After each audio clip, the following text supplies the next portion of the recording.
We're going to kick things off with baseball here on topic number 1. And first off, it's the Boston Red Sox. Red Sox running amok.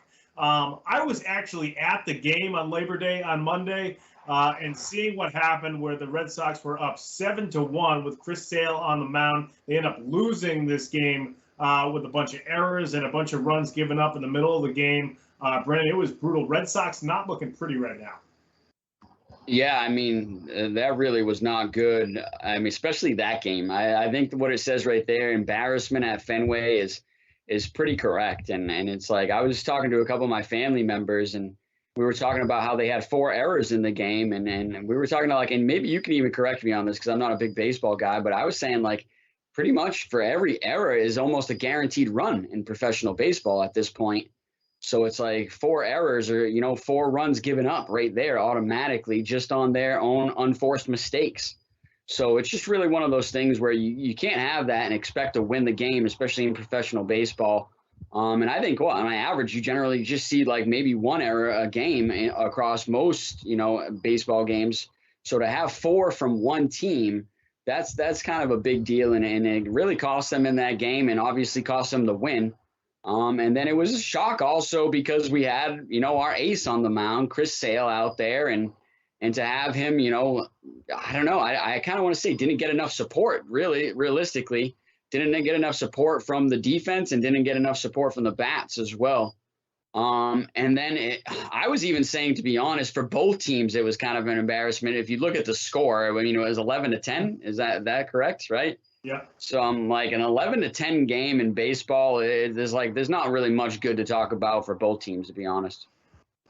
Yeah, I mean, you look at this game, and the biggest thing for the Red Sox too is they, this was at the point where, the Red Sox have slowly but surely every single day last week where we're hearing guys from the Red Sox that have to sit out because of COVID, a positive COVID test, and it's sort of caught up to them over the weekend. You see this game on Labor Day, where, Kike Hernandez has been out for a while, so he's not in center. You got Verdugo in center, who's a decent fielder. He's not a bad center fielder. I think I'd rather have him in left, but, he lost one of the biggest plays of the game was him losing a ball in the sun.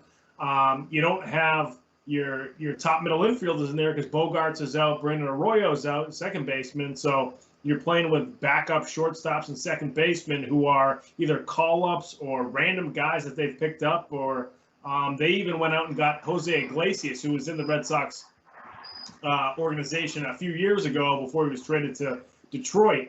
So, to kind of shore up the defense a little bit. So you're missing all these guys, and it really hurt them defensively. Offensively, not quite as much. They had some guys who did come in and hit, and Hunter Renfroe's been tearing the cover off the ball. JD Martinez, has been consistent somewhat.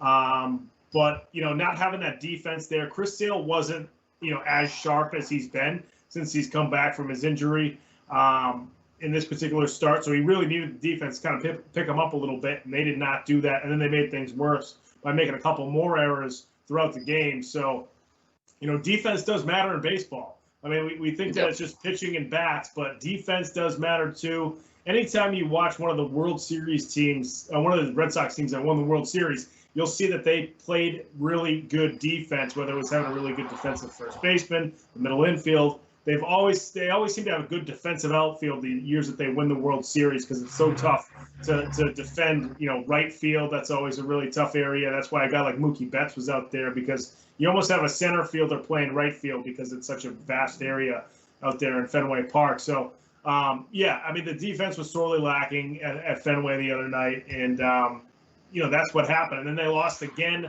on Tuesday, 12-7 to Tampa Bay. I mean, the Red Sox scored 6 runs late in the game, so they were already down by a ton. And it's like, they're dealing with a lot, and they might still make the playoffs. They might get that second wild card spot, and then who knows what can happen after that. But this just doesn't seem like a team that's going to make any kind of postseason run if they do, in fact, get in there. They have games with Seattle. They have games with the Yankees. They have games with, I think they have a couple more with Tampa Bay. So they have some games coming up that are going to be somewhat tough games against teams that are either fighting for the playoffs or going towards the playoffs. They have a few against Baltimore, but they're not out of the woods yet. They still have some more games to play where they need to finish out the season strong, and they're not looking like that right now.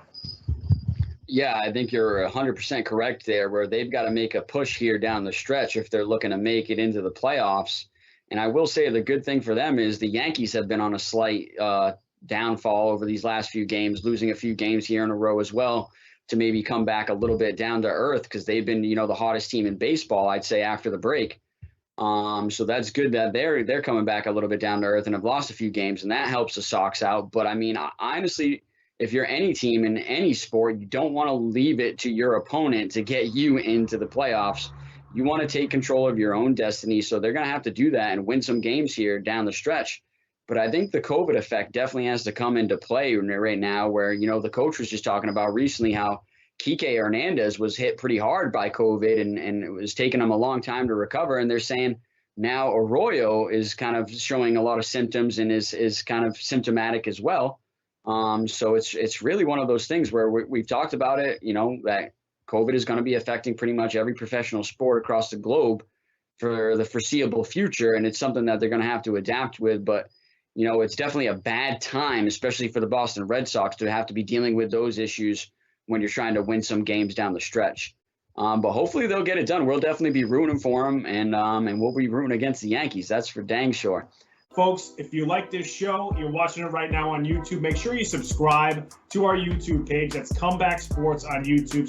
Subscribe to the channel, Comeback Sports. And then all the cut-ups that our awesome producer, Ben Kudo, puts together after the show, that'll all filter to your YouTube channel. You don't have to go search for it. It's just right there in your subscriptions.